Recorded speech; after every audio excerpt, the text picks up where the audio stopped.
Thanks a lot for clicking on the video. एक बार फिर से आपका बहुत बहुत स्वागत है. And what do we do here? We practice natural English here. Correct. We practice speaking English naturally here. देखिए naturally जब मैंने कहा इसका पर्पस है, इसका मतलब है कि सिर्फ grammar. Just knowing the grammar rules alone isn't enough. यानी सिर्फ ग्रामर से बात नहीं बन सकती है. English has its own way of being spoken. अपने तरीके से बहुत सारी बातें, एक्सप्रेशंस और फीलिंग्स को एक्सप्रेस किया जाता है. तो हम ग्रामर लगा के हिंदी से इंग्लिश में मैच हो रहा है वो तो बोल पाते हैं, लेकिन उस पे जाके अटक जाते हैं जिसमें वर्ड्स कुछ दूसरे इस्तेमाल होंगे इंग्लिश में. जैसे हम किसी बच्चे को, हर सेंटेंस को आप पहले फीलिंग को समझ के अपने शब्दों में कहने की कोशिश करना. राइट. जैसे हम कभी कभी कहीं जा रहे होते हैं, कहते हैं अरे यार 11 से ऊपर हो गया. We are talking about time. Oh, it's more than 11. नहीं, तुमने ग्रामर लगा दी. It's more than 11. More than हम तब कहते हैं जब हम नंबर्स को कंपेयर कर रहे होते हैं. It's को कहेंगे It's already past 11. It's already past 11. जब समय की बात होती है तो पास्ट हो जाता है. राइट. Okay. जैसे ये कहें 11:05 हो गए हैं तो It's past 11. It's 5. It's 5 past 11. Right. It's 5 past 11. लेकिन हम वहाँ पे मेंशन नहीं कर रहे हैं कितना समय हो गया. सो इट्स ऑलरेडी past 11 यानी 11 से ऊपर पास्ट हो गया है. राइट. और अगर ये कहें अरे 11 बजने ही वाले हैं, अब ग्रामर हम यहाँ लगाएंगे तो कुछ होने वाला होता है तो अबाउट टू, लेकिन ग्रामर नहीं लगेगी. फीलिंग को समझो. 11 बजने वाले हैं भाई, 11 बज ही गए यार.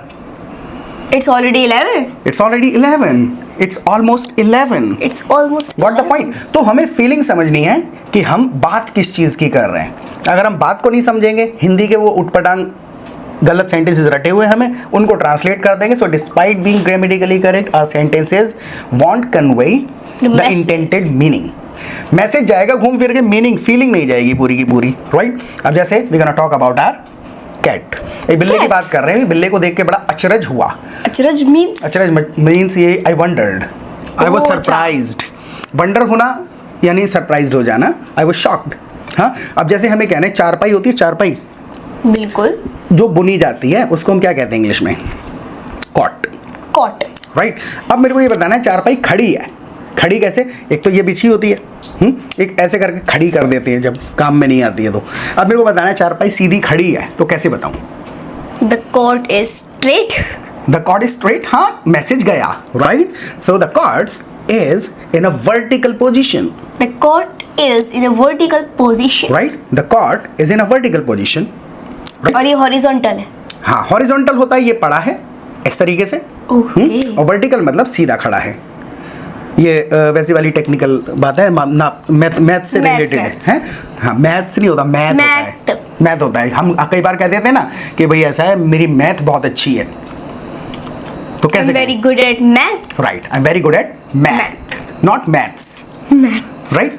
हाँ. तो जैसे चारपाई की बात हम इसलिए कर रहे थे. So the cot is in a vertical position और इसके ऊपर बिल्ला चढ़ गया, बिल्कुल टॉप पे बैठा है. कैसे बताएं कहाँ बैठा है वो? Luna is sitting on the top of the cot. Exactly. On the top of the cot यानी कि बिल्कुल जो एंड पॉइंट है उस पे है तो on the top. Right?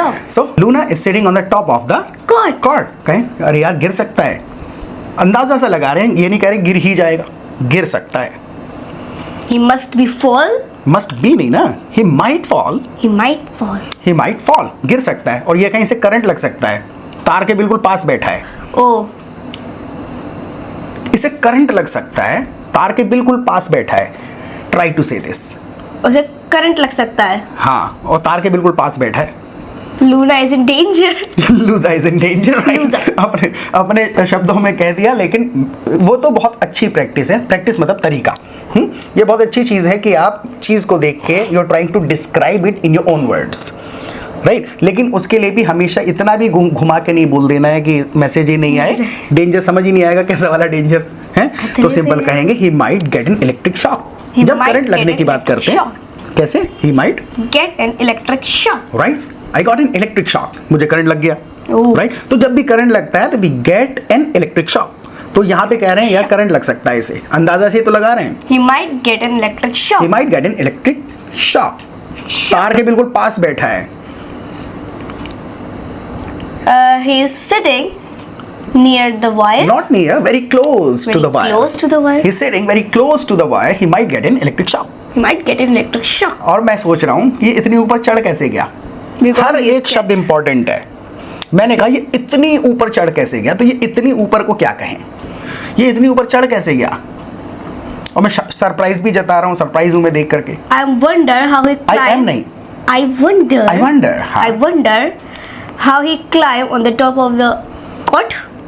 हाँ बिल्कुल सही है, to the top of the cot, क्योंकि वो चढ़ा है ना। हाँ। वरना हम अपने शब्दों में इसको कहेंगे, देखो आई वंडर, I wonder यहाँ तक मैंने सरप्राइज जताया, इतनी ऊपर चढ़ कैसे गया, how how he could, he could यानी पास्ट में कर पाया है, How एक्शन he बता could. रहा हूँ, पास्ट में हो गया already. So I wonder how he could climb climb that high up. that high up. High up, high का मतलब ऊंचा और अप मतलब उस स्पेसिफिक पॉइंट की बात कर रहा हूं मैं। So I wonder how he could How he could climb climb that that high high up. जैसे मान के चलो, अब ये कहें कि मैं कहूँ कि मेरी ऐसे करो, पंखा बंद कर दो, अब तो मैं कहना है अरे स्विच तो बहुत ऊपर है। I'm sure the switch इतना बार बात को घुमा के बोलना है, आई एम श्योर है, वरना सिंपल कहेंगे the switch is so high up. Up, so high up. I can't reach हाँ? the switch. I can't reach the switch, या you said I can't reach the जैसे switch. कई बार हम किसी को ना वो कहते हैं कि चलो यार ऐसा ये बढ़िया रहेगा, जैसे कि मैंने ऐसा करते हैं, पंखा बंद कर दे तो बढ़िया रहेगा, बहुत शोर कर रहा है, पंखा बंद कर दे तो बढ़िया रहेगा। सजेशन देते हैं, बढ़िया यहाँ मैं इस्तेमाल कर रहा हूँ जानबूझ के, वरना ऐसे कह देते हैं यार इससे बढ़िया तो पंखा बंद कर दें। हाँ. 100 तरीके से कह देते हैं कि बहुत शोर कर रहा है, तो कैसे कहें। जब भी आपको You should turn off the fan. ये डायरेक्ट आपने अपनी देखो message, you are already capable of conveying your messages in English because you are good at grammar, right. You can translate some sentences into English but the feelings are left behind. Feeling कहीं और रह जाती है जिस feeling से कहना चाह रहे हैं हम, राइट। जब हम सजेशन दे रहे हैं कि ऐसा सही रहेगा यार, तो बेटर, इतना वर्ड एक बोल दो बस, बेटर, और काम बोल दो क्या बढ़िया रहेगा, better we turn the fan off. Better we turn the fan off. Got the point. और तुम अगर डायरेक्ट कहोगे you should turn the fan off, तो ऐसा लगेगा कि करना चाहिए। मुझे ऑर्डर जैसा दे रही हो, हाँ, राइट। वो तो तो better we turn the fan off, it's making a lot of noise, It's making a lot of noise. बहुत शोर कर रहे हैं, राइट। जैसे पंखे से याद आया, जैसे कि अभी तुमने नया स्कूल में एडमिशन लिया है, इसी बात को कहो पहले कि मैंने अभी नए स्कूल में एडमिशन लिया है। I recently joined a new school. या I recently joined a new school, अपने शब्दों में कहा जाएगा, राइट। हाँ, अब और तरीका. दूसरे और तरीके से कह सकते हैं, हाँ I started going to a new school. I've started going to a new school. ये घुमा के दूसरे तरीके से बात कही जाती है, तो नए स्कूल में एडमिशन लिया है, I recently joined a new school. Right. I recently joined a new school. अब मैं अंदाज़ा लगा रहा हूँ अपने यहाँ पर कि यार तुम्हें इस यूनिफॉर्म में, इतनी मोटी यूनिफॉर्म है उनकी, इसमें तुम्हें गर्मी लगती होगी। फीलिंग को समझना है, अंदाज़ा भी लगा रहा हूँ, इसमें तुम्हें गर्मी लगती होगी, रेगुलरली बता भी रहा हूँ। हाँ. Maybe you feel hot in this dress. हाँ बिल्कुल सही है। मे बी एक शब्द है, इसका मतलब ये अंदाज़ा है।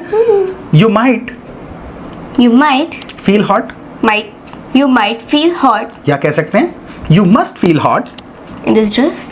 In this thick uniform, Thick uniform. Right. So you must feel hot, ये यू मस्ट फील हॉट, इसके 2-3 पर्पस मीनिंग आ जाते हैं। इसका मतलब ऐसा भी है कि होना चाहिए, फ्यूचर के लिए भी, प्रेजेंट के लिए भी और पास्ट के लिए भी, ऐसे ही कह दिया जाता है, राइट। तो मैं अंदाज़ा तो आपका रेगुलरली पास्ट की बात माइंड में लेते हुए चल रहा हूँ कि तुम्हें गर्मी लगती होगी इन मोटे कपड़ों में। सो तब भी मैं यही कहूँगा, you must feel hot You must feel hot. In these thick clothes. Clothes. Got the point. जैसे कि मैं ये कहूँ कि तुम तो यार रात के 12 बजे तक होमवर्क करती होगी, जैसे स्कूल गई तुम, रोज़ होमवर्क पूरा होता है तुम्हारा, हाँ. तुम रात के 12 बजे तक होमवर्क करती होगी, अंदाज़ा ऐसा लगा रहे हैं, तो कैसे कहेंगे। You might complete your homework at 12. You must be doing your homework until 12। Doing your homework until 12. तो ये लहजा सीखना पड़ता है कि इस वाली फीलिंग को, इस वाली बात को किन शब्दों से कहा जाता है, हैं? जैसे कि अयान के बारे में कहते हैं ये ज़रूर रोज़ नहाता है, अंदाजे तो लगा रहे हैं ये ज़रूर रोज़ नहाता है। He might be. फिर यहाँ पर क्या हुआ, जैसे अब ग्रामर जब हम थोड़ा सा डिस्कस करने लगे ना, हाँ. तो वी लॉस्ट ट्रैक। Maybe. मैंने कहा हाँ चलो पहले करो। Maybe he take bath or daily. Daily daily, ठीक है। Maybe he takes a bath daily, या यही मैं कह रहा था कि शब्द पूरा स्टाइल ही बदल के बोलना पड़ेगा, राइट। और मैंने कहा था अभी लॉस्ट ट्रैक मतलब हम लोग भटक गए थे टाइप है। तो ये कुछ कुछ फ्रेसेस रट लिए जाते हैं, वी लॉस्ट ट्रैक। हम ग्रामर के फिर से ग्रामर फिट करने लगे अपने हिंदी के सेंटेंस में, जबकि कहा जा रहा था I think he takes a bath daily. I'm sure he takes a bath daily. Feeling है, अंदाजे तो लगा रहे हैं रोज करता होगा ऐसा कुछ। तो होगा होगी चुका चुकी को मिलान नहीं करना होता है, फीलिंग को समझना है। और देखो सबसे बेस्ट तरीका बताता हूँ मैं आपको, 1 मिनट के अंदर ये चीज़ कैसे आएगी। It will not take you more than 15 days, 15 दिन से ज़्यादा लगेंगे नहीं। सबसे पहले आप चैनल को करिए सब्सक्राइब, और सब्सक्राइब करने के बाद नोटिफिकेशन बेल आइकन को ज़रूर दबाना, क्योंकि रोज़ाना 12 बजे हमारा एक कॉन्वर्सेशनल वीडियो आता है। जैसे ही हमारा वीडियो आएगा आपको नोटिफिकेशन आ जाएगा, you will not miss any of our videos. और एक छोटा सा काम और करना है, प्लीज़ वीडियो को लाइक करिएगा, और लाइक करने के बाद में कहीं पर भी आपको वीडियो को हाइप करने का ऑप्शन दिखेगा, तो please hype the video, it will help our video reach more people on YouTube, right. It will be a favour to us. आप हमारे प्रैक्टिस ग्रुप्स ज्वाइन कर लीजिए। हमारे एप्लीकेशन पे मल्टीपल प्रैक्टिस ग्रुप्स होते हैं। बेसिक ग्रामर ग्रुप लेवल के हिसाब से होते हैं, इंटरमीडिएट है, चिट चैट ग्रुप हैं, ओनली इंग्लिश ग्रुप है जहाँ हिंदी अलाउड नहीं है। तो इस प्रकार के बहुत सारे ग्रुप्स में आपको सबका एक्सेस मिलता है। तो जब भी आपके पास टाइम है, ईयरफोन लगाया या किसी ग्रुप में जुड़े, सुना क्या डिस्कशन हो रहा है, वहाँ पर जो ग्रामर वगैरह डिस्कस हो रही है, थोड़ा अपने ओपिनियन दिए, अपना जो भी डाउट है वहाँ पे क्लियर करा, फिर कॉन्वर्सेशन ग्रुप में जुड़ गए, फिर सुना कि यार ये एडवांस इंग्लिश वाले किस किस तरीके के फ्रेसेस बोल रहे हैं। तो यहाँ पर जो बोलना आता है उसको बोलने की प्रैक्टिस करेंगे आप ग्रुप्स में, और कुछ एडवांस सुनने का मन कर रहा है तो एडवांस ग्रुप में सुन के जुड़ के सुनेंगे और अपनी इंग्लिश बोलने की कोशिश करेंगे। तो you will have access to all the groups. पूरे दिन जब चाहें, जिस लेवल की चाहें, जितनी देर चाहें, आप यहाँ प्रैक्टिस कर सकते हैं विद रियल पीपल, राइट। तो वहाँ पर हमारा AI जैसा कुछ ऐसा नहीं है, ऑटोमेटिक बना के दे दिया कि खुद सीख लो, ऐसा नहीं है। डिस्कशन ग्रुप्स हैं, कुछ भी दिक्कत होती है तो वहाँ पे आप किसी का सेंटेंस को कन्फ्यूजन हुआ सुन के तुरंत टोक के पूछ लिया जाता है कि भाई आप ऐसे कह रहे हैं, मुझे ऐसा लगता है ये वाला तरीका सही है। तो डिस्कशन होता रहता है। तो you will get class like environment in our practice groups 24/7। मैंने कहा क्लास लाइक एनवायरनमेंट मतलब क्लास जैसा एनवायरनमेंट, राइट। और उसके बाद 2 बार हमारी लाइव क्लासेस भी होती हैं। तो जो भी कंफ्यूजन्स वगैरह रह जाते हैं, कोई डाउट है अपने सेंटेंसेस को लेके, we just come together every evening and we discuss those grammar rules and sentence patterns in detail. 15 दिन के अंदर ग्रामर के कंसेप्ट क्लियर हो जाएंगे, बोलने की आदत बोल के पड़ेगी, और ये जो स्टाइल्स हैं, नेटिव स्टाइल या एकदम अप्रोप्रिएट स्ट्रक्चर्स, वो सुन के ही पता चलेंगे, जिनका ग्रामर से लेना देना है ही नहीं। अब तो मैं फिर कहना पड़े कि अरे 12 से ऊपर हो गया। Oh, it's past 12. Yeah, it's already past 12. It's already past 12. Right? Really? I hope आया होगा लॉजिक। तो जब 4-5 बार कॉन्वर्सेशन में सुनेंगे तो वो रट जाता है। We can't analyze our sentences during the conversation. Analyse करा ही नहीं जा सकता है, वो रटनी ही पड़ते हैं लॉजिक समझ के, राइट। ओके, तो अगर मैं ये कहूँ कि तुमने अपने टीचर से पता किया तुम What? कौन से ग्रुप में हो, भूल गई। हाँ भूल गई, इसी वाली फीलिंग को कहना है, मैसेज को नहीं। भूल गई, It slipped my mind. It slipped my mind, right. I forgot, ये भी कह सकते हैं। चल दोनों जाएंगे, it slipped my mind, sorry. It slipped my mind. Sorry कह दिया, माई बैड कह दिया। माई बैड का मतलब क्या होता है? देखो सॉरी का मतलब है बहुत ज़्यादा अफसोस जैसा जता रहे हैं, आई एम सॉरी, अफसोस ही है। लेकिन माई बैड मतलब लिटरल ऐसा, अरे यार बस थोड़ा सा ये बता रहे हैं, हाँ गलती हो गई हल्की फुल्की, तो माई बैड, राइट। हाँ, तो तुमने अपने टीचर से पता किया। Did you ask your teacher? हाँ। Which group are you? Which group, आधा सही है लगभग। Which group are you in? नहीं, वर्ड ऑर्डर टूट गया है, क्योंकि did you ask your teacher which group you are in. Oh, which group you मुझसे are पूछ थोड़ी in? रही हो इस वक्त। बता ये रही हूँ। क्वेश्चन जैसा स्ट्रक्चर हमेशा हमारा उल्टा क्यों हो जाता है? क्योंकि हम हिंदी में रटे हैं। लॉजिकली सोचेंगे तो you not asking a question right now, question पूछ नहीं रही हो, बात कर रही हो क्वेश्चन की। हाँ, तो did you ask your teacher, क्या तुमने टीचर से पूछा Which group you are in? Right, which group you are in. Got the point. अब मैं यहाँ पे एक वर्ड बदल दूं, क्या तुमने टीचर से कंफर्म करा? Did you confirm your teacher? Confirm के साथ कुछ कुछ फिक्स्ड प्रीपोजिशंस का भी गेम है। Did you confirm with your teacher, Did you confirm with your teacher? Did you confirm with your teacher which group you are in, right. Okay, तो अगर हमें जैसे भी बिल्ला ऊपर बैठा हुआ है, हम उस ये कहें कि यार बिल्ले को नीचे उतार लो, नीचे उतारने को क्या करें? मैं डब्बा नीचे उतार दो, मेहरी ने कुछ भी उतारवाना है हमें, हाँ. बिल्ली को नीचे उतार लो, नहीं तो चोट मार लेगा। ये बात दोनों कहनी है, सोचो, टेक योर टाइम। हम जल्दी जल्दी करने लगे थे, आप बता दिया करें स्पीड हमें कम करनी है या ज़्यादा करनी है, अगले वीडियो में याद रखेंगे। हाँ, तो कहना है कि बिल्ली को नीचे उतार लो, चोट मार लेगा अपने। ये हिंदी के वर्ड्स हैं, ये नहीं ट्रांसलेट होंगे। Take your cat down. सही तो है, Take your cat down. down. क्यों? Take your cat down because he might be fall. तो ही माइट फॉल तो चलेगा, गिर जाएगा, लेकिन मेरे को हाँ, फीलिंग ये वाली चोटें देनी है। लगेगी। अरे ऐसे तो घुमा कर तो कुछ भी कह दो, आउटकम तो वही आता ही है कहीं ना कहीं से, right? So take your cat down, Because he because की might जरूरत नहीं है। Take your cat down, he might might hurt himself. Himself, खुद को अपने चोट मार लेगा, मतलब ही माइट हर्ट हिमसेल्फ, हाँ, मैं तो वो ट्राई कर रही हूँ. चोट मार लेगा, right? So take the cat down, he might hurt himself. He might hurt himself. जैसे हम यहाँ पर ही और शी लगा देते हैं ना अपने पेट के लिए, ये काफ़ी ज़्यादा कॉमन है। वैसे जानवरों के लिए हम इट का इस्तेमाल टेक्निकली बहुत पुरानी ग्रामर वगैरह जोड़े जानवर तो नहीं है। इट इस्तेमाल करते हैं जानवरों के लिए, लेकिन ही और शी आप कह सकते हैं जब आप उसको अपना फैमिली जैसा है या चलता है। It is very common, right? So he might hurt himself, खुद को चोट मार लेगा। जैसे अगर ये कहूँ अपना गुस्सा अपने पास रखो, मुझे मत दिखाना ये नखरे, अपना गुस्सा अपने पास रखो, तो कैसे कहें? Keep your anger to yourself. Exactly, preposition to इस्तेमाल होगा, keep your anger to yourself, right? जैसे ये कहूँ अपना घमंड अपने पास रखना,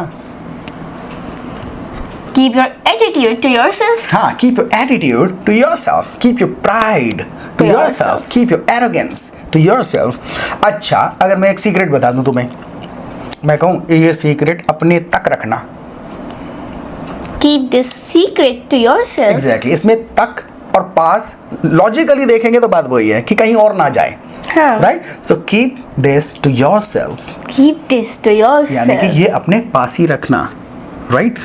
ये कहना है किसी को मत बताना ये बात। बात की कोई इंग्लिश है?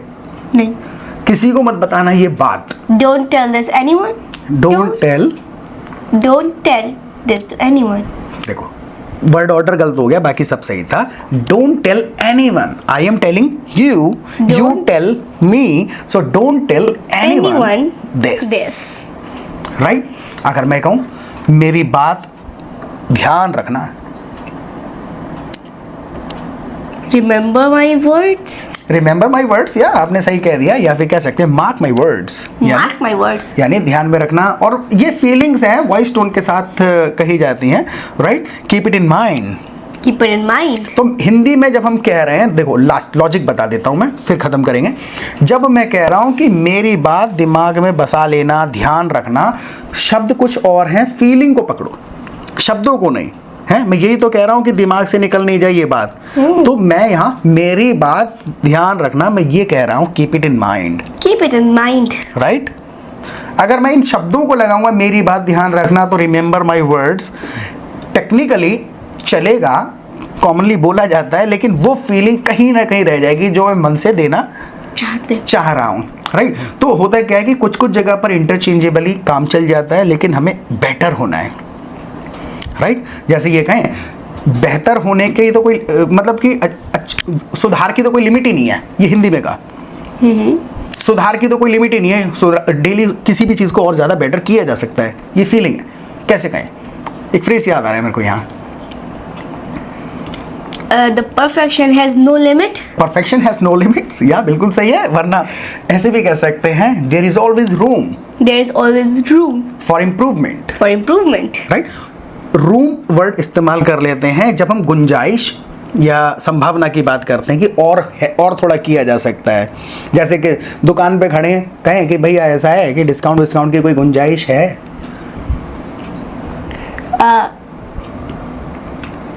Is there room Is there room for discount? Is there room, जैसे बार्गेन वगैरह कर लें, थोड़ा करते हो, शब्द फिर शब्द है ही, कुछ भी कहते हैं वहाँ, तो हम बस दुकानदार को मनाने के लिए, राइट? तो is there room for negotiation? Is there room for negotiation? तो जब भी हम गुंजाइश की और स्पेस होने की बात कर रहे हैं, तो so there is always room, There's always room. For improvement, For यानी improvement. इम्प्रूवमेंट की हमेशा गुंजाइश होती है। तो हमें रियल टाइम में जब आप बात करेंगे ना, तो ऑटोमेटिकली आप उनको फीलिंग के साथ कनेक्ट करेंगे जो सेंटेंसेस ग्रुप्स में सुनेंगे।